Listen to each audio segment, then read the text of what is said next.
La question de la résidence fiscale en Israël, ça a toujours été un véritable casse-tête. Suis-je résident, et donc imposable sur tous mes revenus dans le monde, ou bien non résident, et donc imposable uniquement sur ce que je gagne en Israël? Jusqu'à maintenant, la réponse était souvent floue, très subjective, et ça créait pas mal de conflits. Mais voilà, une grande réforme est en train de tout changer pour remplacer cette incertitude par des règles claires, nettes, basées sur des chiffres. Alors on va décortiquer tout ça ensemble pour voir ce que ça change concrètement. Alors voilà notre programme. On va d'abord se plonger dans le système actuel pour bien comprendre d'où on part, avec son fameux test 6 subjectif. Ensuite, on verra comment la réforme change complètement la donne, avec une logique purement quantitative. On entrera dans le détail du nouveau calcul.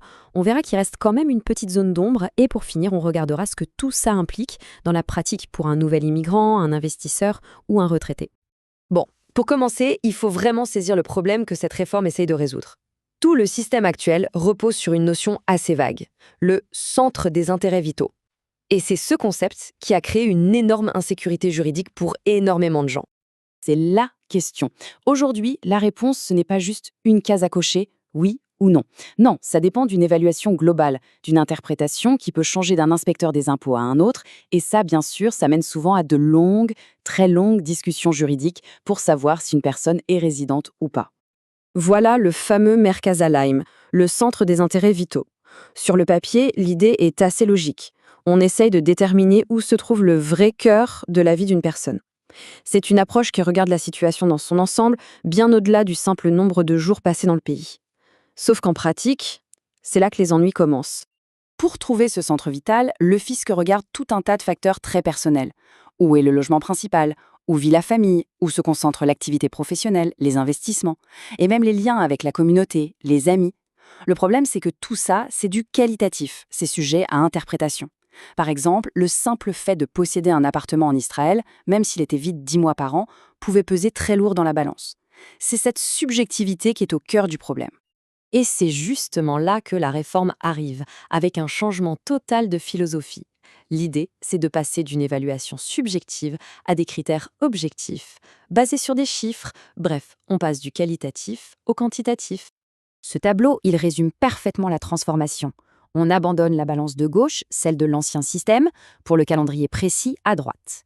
Avant, même si on passait un certain nombre de jours en Israël, ce n'était qu'une présomption simple qu'on pouvait contester avec le test du centre vital. Après la réforme, les présomptions deviennent irréfragables. Ce mot est super important. Ça veut dire qu'elles sont définitives. Si les chiffres sont là, la discussion est terminée. Le but, c'est de remplacer l'incertitude par de la prévisibilité. Le point central de la réforme, c'est ça, la création de zones de sécurité, ce qu'on appelle des safe harbors. L'objectif est simple, permettre à n'importe qui de savoir, avec une certitude absolue, s'il sera considéré comme résident ou non, juste en comptant les jours passés sur place. Pour la planification fiscale, c'est une petite révolution.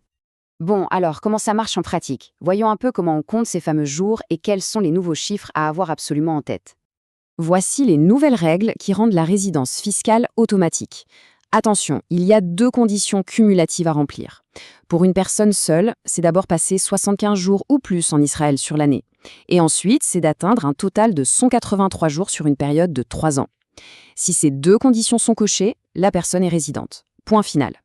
Et regardez bien, pour quelqu'un dont le conjoint est déjà résident israélien, c'est beaucoup plus strict. 30 jours par an suffisent, à condition que le total sur 3 ans atteigne 140 jours. La loi considère ici que le lien familial est primordial. Et ce qui est vraiment bien, c'est que la loi crée la même certitude dans l'autre sens, pour être considéré comme non-résident. C'est ça la fameuse zone de sécurité. Une personne seule qui passe 74 jours ou moins dans l'année, et moins de 110 jours en tout sur 3 ans, est automatiquement non-résidente. Pour un couple, les seuils sont un peu différents. Chacun doit passer moins de 90 jours par an et moins de 125 jours sur 3 ans pour que leur statut de non-résident soit garanti. C'est cette symétrie qui apporte enfin de la clarté. Mais attention, parce qu'il y a toujours un mais, la réforme ne règle pas 100% des situations. Il reste ce qu'on appelle une zone grise pour tous les cas qui ne rentrent ni dans la case résident automatique, ni dans la case non-résident automatique. Alors, c'est quoi cette zone grise? En fait, c'est assez simple. C'est pour toute personne qui se trouve pile entre eux les 2 zones de sécurité. Par exemple, quelqu'un qui passerait 80 jours en Israël une année. C'est plus que les 74 jours pour être non-résident, mais qui n'atteindrait pas le seuil des 183 jours sur 3 ans pour être résident. Et bien dans cet intervalle, les règles automatiques ne s'appliquent pas. Et alors, qu'est-ce qui se passe pour ces personnes? Eh bien, on retourne à la case départ. Leur statut fiscal sera déterminé par le bon vieux test qualitatif, le test subjectif du centre des intérêts vitaux. Donc la réforme ne le supprime pas complètement, elle limite juste son application aux cas les plus ambigus. D'accord, on a vu la technique. Maintenant, qu'est-ce que tout ça change dans la vraie vie? On va analyser l'impact pour plusieurs profils qui sont directement concernés par ces changements.